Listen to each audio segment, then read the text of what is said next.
This video is for entertainment purposes only. None of the information you're about to hear should be considered medical advice, and you should always consult a licensed medical practitioner before embarking on a health or lifestyle change.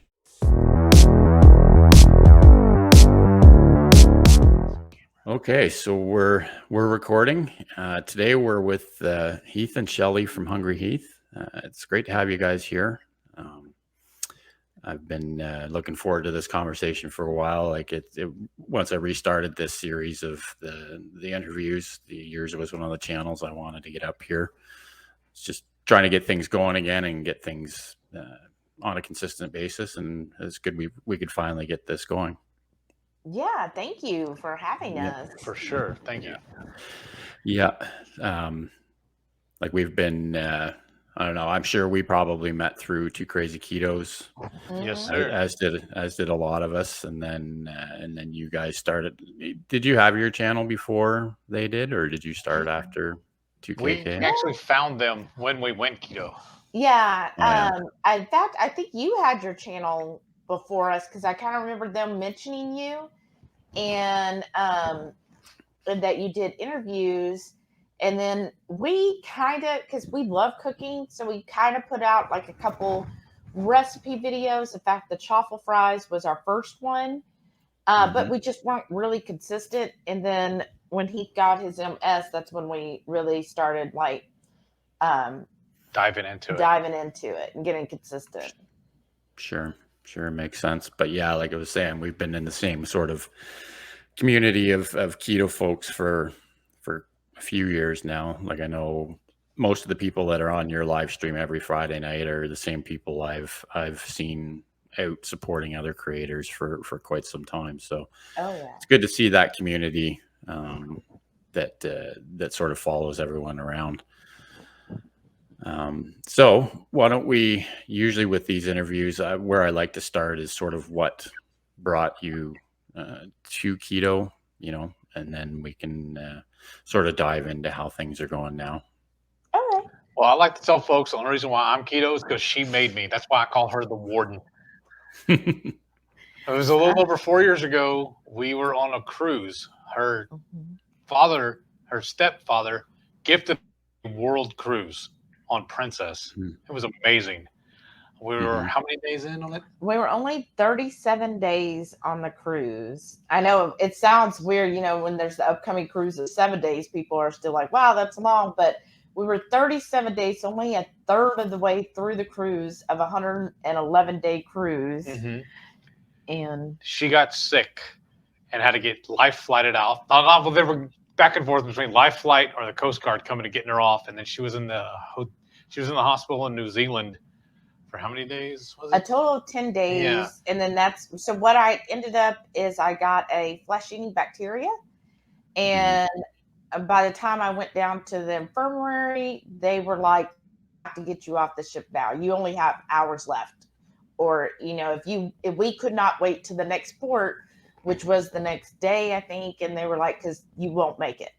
So they got me off. I had emergency surgery, and I knew I was a diabetic, and I was just kind of like, who cares? I'm not going to inject myself with insulin. I just don't like needles, like at all. And so I knew I was a diabetic, but we were just kind of YOLO, and it was really a doctor in the hospital that came to me, and he was like, okay, your A1C is like 13.6. Of course, he told me and they're in the US we're on the metric, right? Yeah.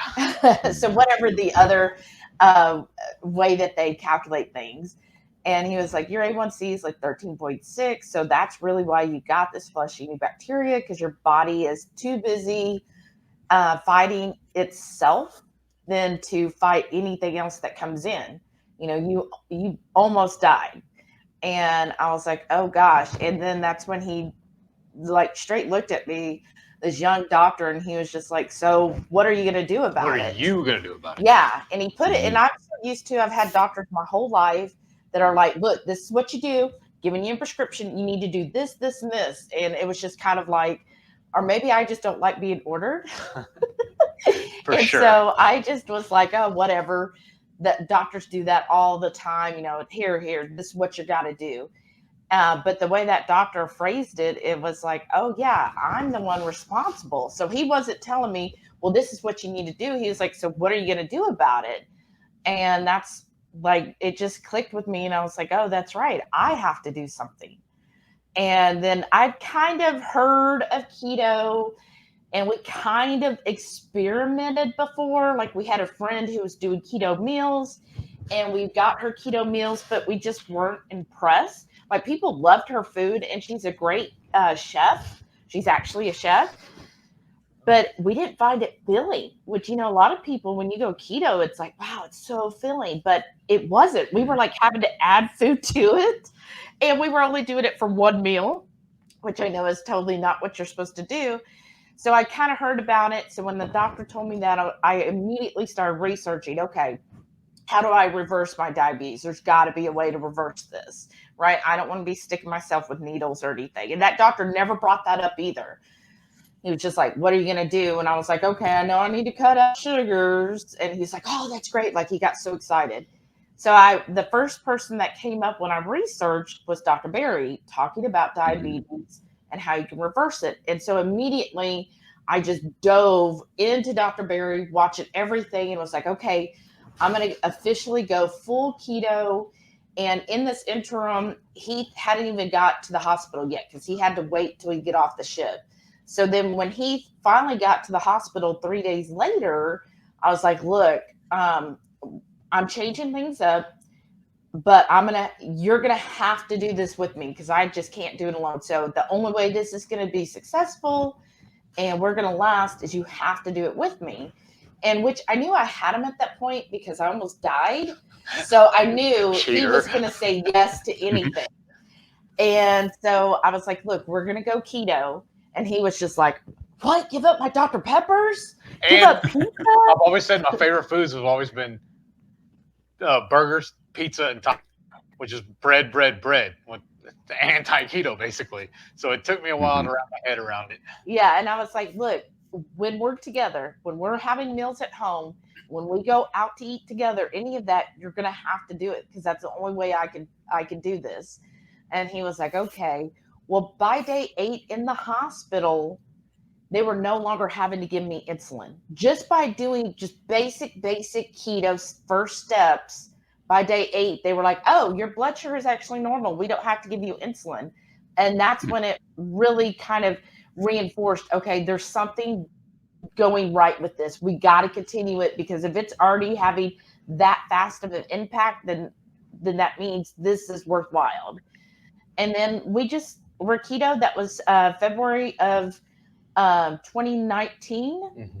And we were doing really well with it. And then about a year and a half later is then how he like really got into it. For a long time, I was getting this weird feeling around my abdomen. It felt like a band was around me, like somebody was tightening a rope or something around me. And every time I would Google it, it kept calling it the MS band. Or hug. The MS hug. And I didn't have MS back then. I wasn't diagnosed. So I was like, blew it off. But then I worked construction back then.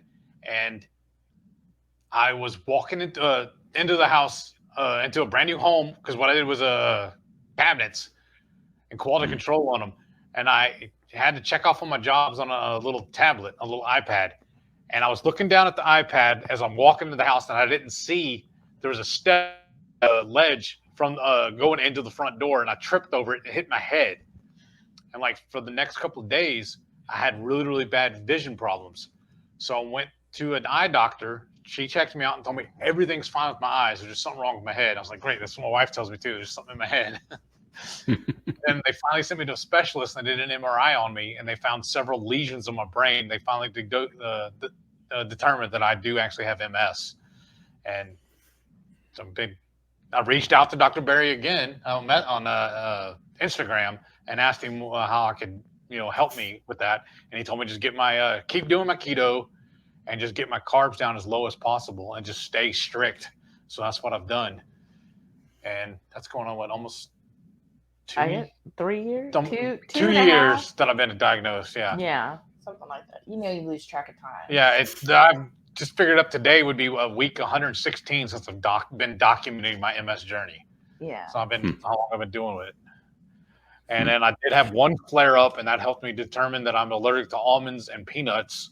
And by eating those, really caused the flare up. And then they changed my meds, give me a higher dose, and I've been real strict about all that, taking them and everything, and that's kept everything under control. But also, what was it? How long was it after we started keto? I was a type 2 diabetic, and I was taking metformin. There's those giant horse pills, and they stink. Every time I open the bottle, it was an awful smell. But the doctor called me shortly after we started keto and told me I needed to stop taking the metformin because it actually could be harmful to me because I was no longer a type 2 diabetic just by doing keto and even quasi keto, basically. Because I was still cheating, like she said, when we weren't together, when I was working construction, I'd still go by and get like the drive-through McDonald's or Whataburger or whatever and eat the bread and the French fries and everything. I was only keto when I was at home. But once he told me about that I was no longer type 2 diabetic, I was sold. There's no reason for me not to be keto anymore. I'm keto for life, the way I feel. There's no reason not to be. There's actually something to this. It's like Dr. Berry says, this is the proper human diet. Yeah.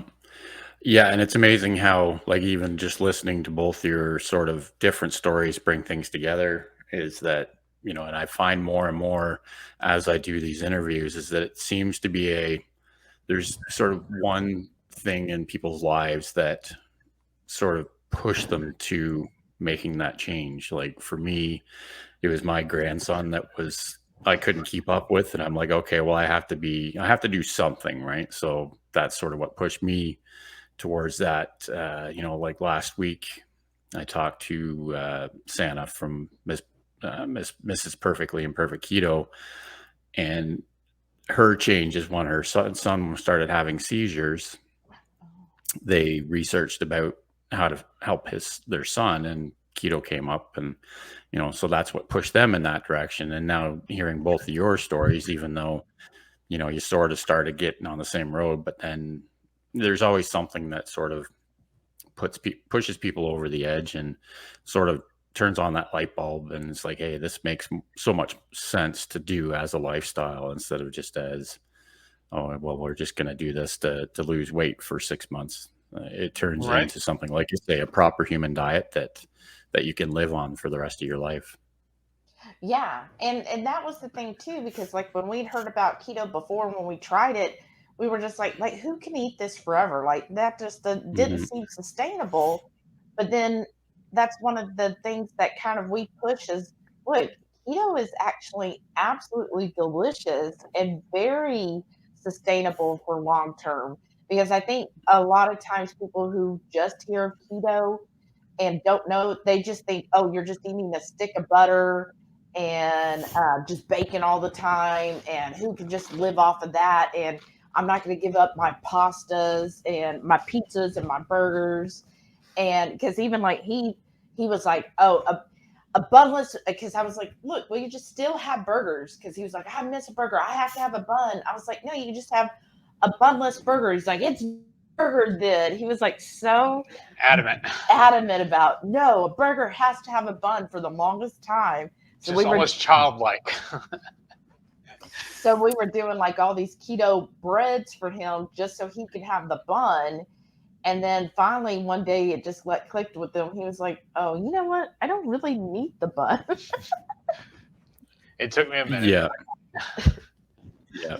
And you're right. I think that the one exactly is the perception of keto is completely skewed because of opponents of keto. I think that try to say, oh, well, no, these people are just chugging fat all day long, and it's not healthy for you. Whereas if they'd sit down and all they would have to do is look at your live stream from last night with what you guys made for supper, like I challenge anybody to say that what you guys made is not like a tasty, good, healthy meal. Like it's just the way, if people could see that, then I think it would be easier for people to understand that, okay, yes, you are restricting some of the nice things that we grew up eating, but you can replace it with things that are just even better. Yeah. Well, I changed my thinking on it too, because I hear a lot of people say, like, especially newbies coming in, well, I can't have this, I can't have that, I can't have. My thought on it is, I can eat whatever I want to. I'm just choosing not to eat this, this, and this. But look what I do get to eat. And I feel like my palate is better now, and the quality of foods I'm buying is better now too, because I'm not eating. It's a silly analogy to it. I have 3 trash cans in the garage. We used to put out to the street twice a week. I'm only putting out 1 can once a week now, just because of what I'm eating. I don't have all the box meals anymore. And all the waste. Yeah. Yeah. Or even like his stepdad one time, he was like, I don't eat no keto food. And we're like, oh, so you're saying you don't like to have like steaks with a salad? And he's like, oh, well, yeah, I'll eat a steak. And we're like, that's 100% keto.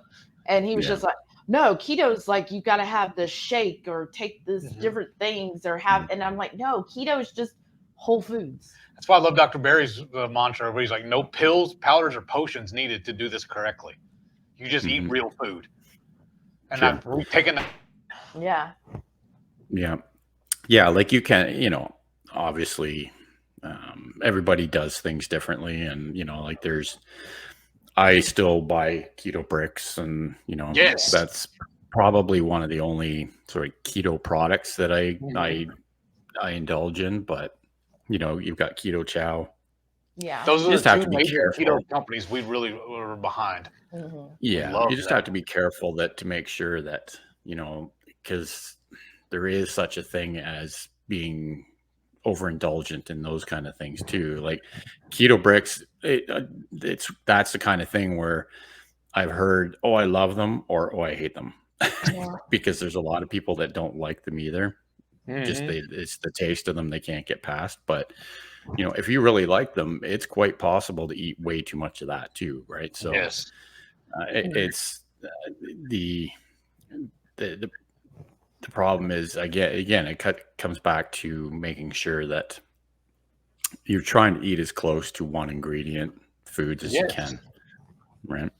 And that's why I always push Dr. Barry as well, is because he doesn't preach keto per se or carnivore or ketovore like you hear it talked about all the time, but like you say, it's the proper human diet. That's all it is. And that's why I don't really talk about keto too much anymore. Now I've got a keto YouTube channel where pretty much every video I put out has a tag that says keto on it. But if I could shift that all to just the proper human diet, I think people are a little bit more receptive to things like that because they hear those trigger words like keto or carnivore and they just turn off right away.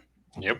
Yeah. And that's why when we put out our recipe videos, a lot of times I don't try to make that like the number or the first 5 words. Oh, this is keto. I mean, sometimes we do, but like our cheesy cauliflower, we're like, easy cheesy cauliflower. And I feel like that pulls more people in than if you were like, oh, here's a new keto dish. Because I feel like a lot of times, like, so to speak, keto recipes, they're just recipes. And a lot of whole ingredient foods, that's what it is. And you don't have to put like the quantifiers, oh, it's keto or it's carnivore. It's just food. And I feel like sometimes if we just get recipes out there where it would appeal to an average viewer, that maybe you kind of like slowly get them in where they're like, oh yeah, look, I do like the recipes. Oh, this is what happened to them. Yeah, I have diabetes. I didn't know eating stuff like this could help my diabetes. And it just like slowly gets them on that path and saying, hey, you need to go keto, Sneak attack. Yeah. And I completely agree with that. Like, and I've, I don't specifically notice it, but like with all of your live streams and all that, because you're not out there with that big neon keto sign on any of your content. It's just putting out, your channel name doesn't say anything about keto. It's just putting out there what people can do. Every Friday night you're giving them new ideas and you're doing your cook-alongs with your members and everything else that helps everybody learn along with you. how to eat properly, and I think that's probably the best way to do it. Nice. Again, I think about changing things a little bit with my content to try and stop pushing that keto part of it. But it's lately I've been focusing just on these kind of interview videos, just because it's a consistent thing I can put out there and hopefully bring stories like yours to people that need to hear them. Yeah, and I think that's so important. That's why I like that part of yours. Like when you did crafty and carnivorish, Mm-hmm. it's a way to not only meet people in our community more in depth, but I think people really want to hear everyday people's stories. Like it's great when there's these huge influencers out there. Yeah, you can watch them and learn from them, but it's also important to kind of hear of like the average person who is keto. What are they doing? How did they come to this? And I think it's more relatable when you can hear different voices from different people, and and just get that information out there that, hey, look, people come to this lifestyle from all different facets of life and all different reasons, and that way it does appeal to more people, because we learned that even on the cruise. Like on the cruise, they have lots of really great speakers, right? Very intelligent people who this is their life, is studying the science or being in some kind of health or coaching. And but it seemed like they had two people. Heath was one of them that just were, hey, I'm just an average person that went keto because of hearing these other people, and here's my story. So many of the cruisers were more impressed with that and enjoyed that so much more. Like they were like, yeah, we want to hear more stories of everyday people who have gone keto. Like that means a lot to us. Like it's great to have the science and stuff, but to actually hear success stories or hear people who are going through keto is just really important. And I think that is something your channel is really good at doing, so that people can be like, okay, I can relate to other people in the community now. Mm-hmm. Yeah, I completely agree, because you're right. You have to sort of differentiate between the people who are resources and you can go to with those specific concerns, like Dr. Barry, and but there's a lot of creators out there too that I'm sure we've all followed along with, like Thomas DeLauer and a lot of these creators that are in completely different places than we are. They may have the information that can help people, but I think stories like yours and like Sana's and like Hyla's and everybody else that I've interviewed is the real important thing. Like you say, people want to hear about success stories, and they want to hear about not even just success. They want to hear about failures. They want to hear about how people deal with things, and that's where I think the motivation for me doing this came from, is because, I'm trying to tell my story the best I can. But I also know that everybody sort of comes from a different place with their health journey. And the more gaps we can fill in for anybody, no matter where they are, the better. Mm-hmm. Yeah, and we appreciate you doing that for us too. Yeah. No, like I say, I'm just trying to, I made a decision with the channel this year this is what I'm going to do with it. I'm doing other content, and I may even get into doing these same kind of interviews with sort of just YouTubers.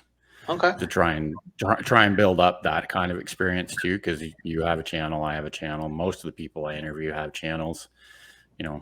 I want to sort of spread out and talk to people about their journey in YouTube as well. But that's down the road. It's still trying to keep this consistent, so I don't want to interfere with that. So yeah, no, that's great. I like I say, I see the following and the people that you guys help every Friday night with your live streams, and you have a great community of people that and you can tell by that community that you guys you're genuine in what you're doing, and you're really there to help people, because you can see that in the people that follow along with what you're doing. Now you're gonna make me cry.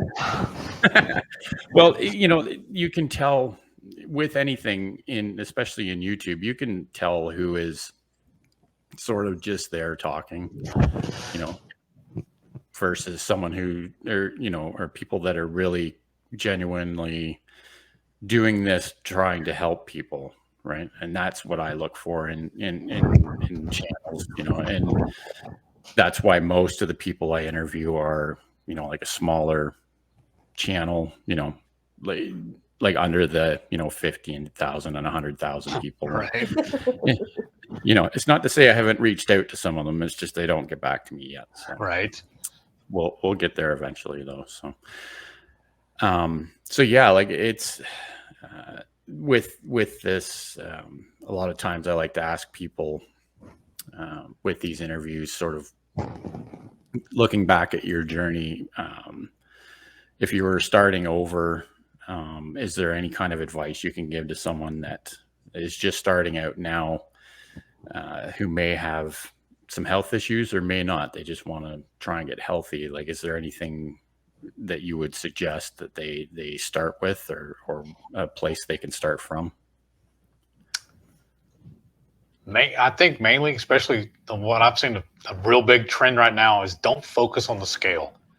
In all honesty, in my opinion at least, keto is not a weight loss diet. It's a health optimization diet. And you just have to trust the process, eat the proper human diet, and the weight will come off. I was pretty religious with tracking my weight loss when I first started. I was weighing in at least once a month and documenting everything.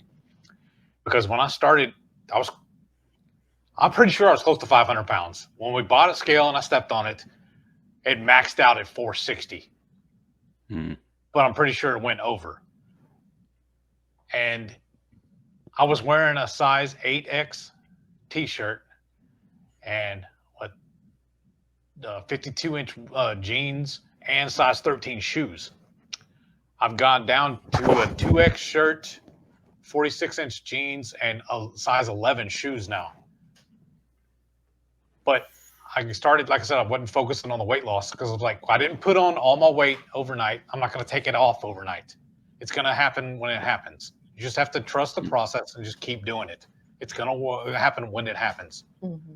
Just eat right and just fruit to the, I don't know how to, I hate using the word diet because everybody constantly immediately thinks of the negative connotations. You think where you're just a temporary diet. I got to lose this much weight, so I go do this one thing. But your diet is what you eat. So you just keep eating it and it'll work. Mm-hmm. And you just got to really pay attention to ingredients. Before I buy anything off the shelf in the store, I always, at least if I can't read it right then, I'll take a picture of it with my phone and blow it up so I can read it and make sure there's no contaminations in it. Stuff that's going to be detrimental to me. Because I really feel like ingredients matter. Mm-hmm. A lot of what we eat in the store is actually poison to us. I know, especially with me and almonds and peanuts, that's exactly what happens because that caused me to have a flare-up. So I cannot eat it. It's kind of frustrating because the first thing in keto I lean on, especially like for breads and like for pizza and whatnot, and baking, is the almond flour. Well, mm-hmm. I can't have that. I can have a piece or two, or a little bit of it. But I know if I eat it, it's gonna hurt me. So right. It goes back to where I said, I can't have that. Well, technically I can't because to me it's poison. So I just have to stay the course, just find a workaround. Yeah, find a workaround for it. Because pre-keto, we consider ourselves foodies. We used to join where I'm still in several different food groups on Facebook. We would go to meetups whenever restaurants were having new openings or having special dinners and stuff. We would go and hang out with and meet the owners and do all this kind of, special events at the restaurants. We don't do any of that stuff anymore now, but I still have several emails from those companies and they give me ideas for how I can make something. Or even driving down the road, I'll see a billboard for a restaurant and they're, see on their marquee what they're having this month special or whatever. And I'm like, I can keto that. Right. Mm-hmm. We love cooking. Shortly after we got married, I remodeled our kitchen so that we could cook together.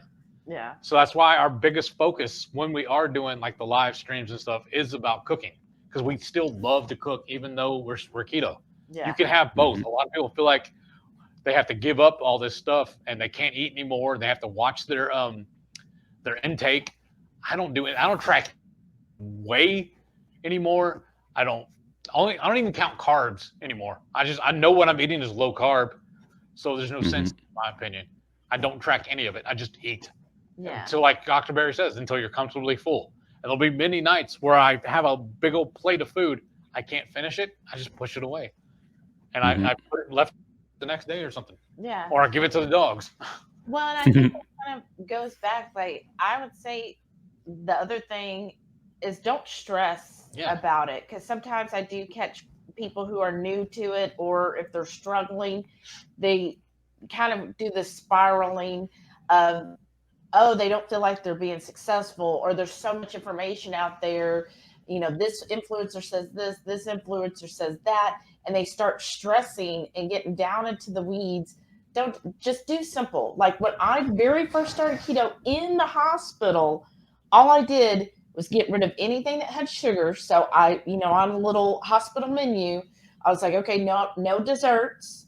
And then instead of having carby sides, like, the pastas, the breads, the potatoes, the starchy vegetables, I would say, hey, look, here's a leafy green. Or can I get just a salad with no croutons? Those basic things. I think if you're new to keto, doing that alone right there, don't stress. If macros and counting and figuring out how to do keto this way or that way stresses you, just go to that basic thing there. Cut out the sugars completely, and then just cut out all of the carby stuff. And I think if people just kind of start there within, like for me, 8 days, but within a couple of weeks, you will start feeling so much better. And then you can slowly, okay, now I'm going to cut, make sure that I read all the ingredients on everything to make sure if I'm buying any processed foods that it doesn't have any wonky stuff in it, and just kind of slowly do that. Just don't stress over it, because I feel like sometimes keto gets that bad rap because people are like, oh, it's just too stressful for me. But it shouldn't be. You're just eating whole foods. That's really what it is. And none of those foods are necessary, honestly, because a buddy of mine who absolutely hates coffee, and he wanted to go keto. And all he kept hearing all these stories about people drinking the bulletproof coffee. So he thought he had to do it. So he's making it and forcing himself to drink it. I'm like, look, brother, you don't have to do that. You can be keto without drinking coffee. It's not a necessity. I mean, you can. Well, she loves coffee. I'm not a big fan, so I don't drink it. And I was telling him that too. Like, but a lot of people get, I feel like they get lost in the weeds. Basically, they hear all, like she said, the influencers telling you all this stuff, but all you have to do is just eat real food. That's all it is. It really is simple. You don't have to make it difficult. I think a lot of the stuff that people, the issues are running into, I feel like it's self-sabotage. I don't want to start running people down, but I feel like that's what they do. They're getting in their own way. If they just would just eat, you'd be a lot better off. Yeah, absolutely. It is a real deep hole you can get into if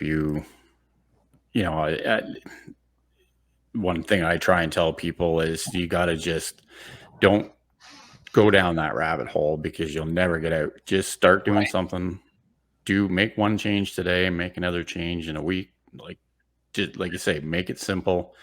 Because, when I started, I remember I did it to myself for like a week. I was on YouTube every night, keto this, keto that, keto, because I knew I wanted to do it, but I also wanted to know what I was getting myself into. But it almost got to the point where it's like, okay, well, I really don't know what I'm supposed to do.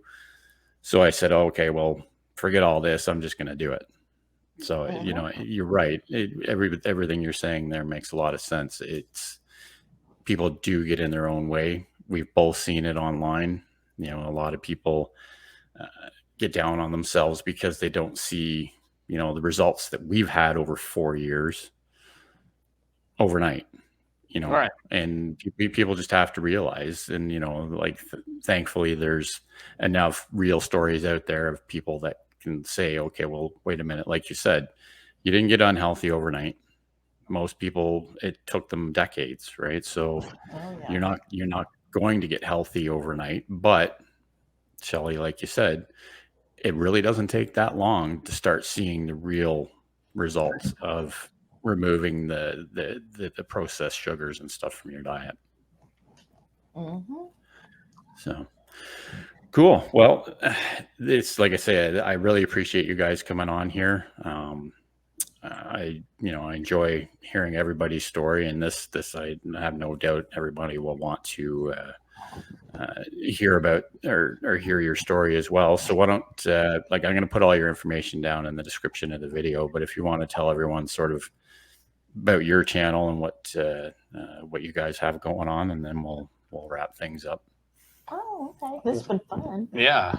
Thank you for inviting us to do this. Well, I'm a big fan of alliteration. That's why we came up with Hungry Heath. And I tell everybody too, it's not a clever name. I really do love food. So I'm constantly hungry all the time. She gets mad at me. She's like, "Why are you still eating?" I said, "Because I'm still hungry."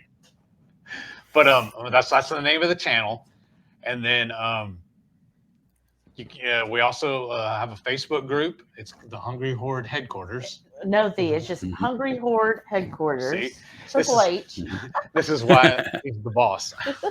Mhm. And then I'm on Instagram as the Hungry Heath. For some reason, somebody else took a Hungry Heath and they won't let me have it. And Yeah. I can't ever find them on there. Like when I look for it, I can't ever like pull them up and look at it, but they won't let me change the name.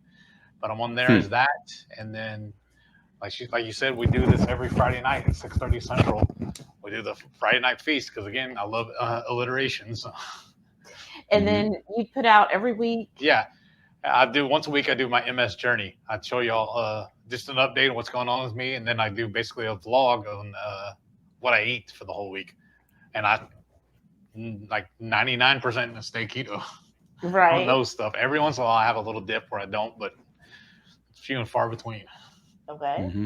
And then I do a warden report every week. So it's similar to his, but I just show because I do a higher fat protocol. And you coach. She has a coach too. Yeah, and I have a coach.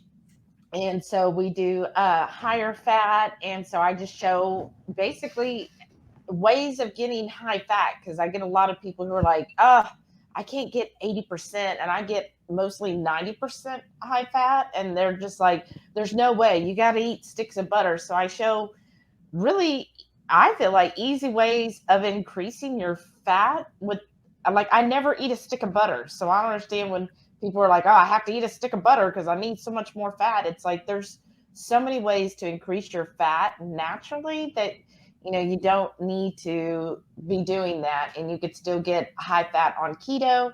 So I showed doing that, and I usually rant about something every week. So if you'd like to hear people rant, then stay tuned to the Warden Report because I'll definitely do that. And then we do try to put out at least one recipe video every week that usually comes out on Mondays, and we'll just do a recipe video.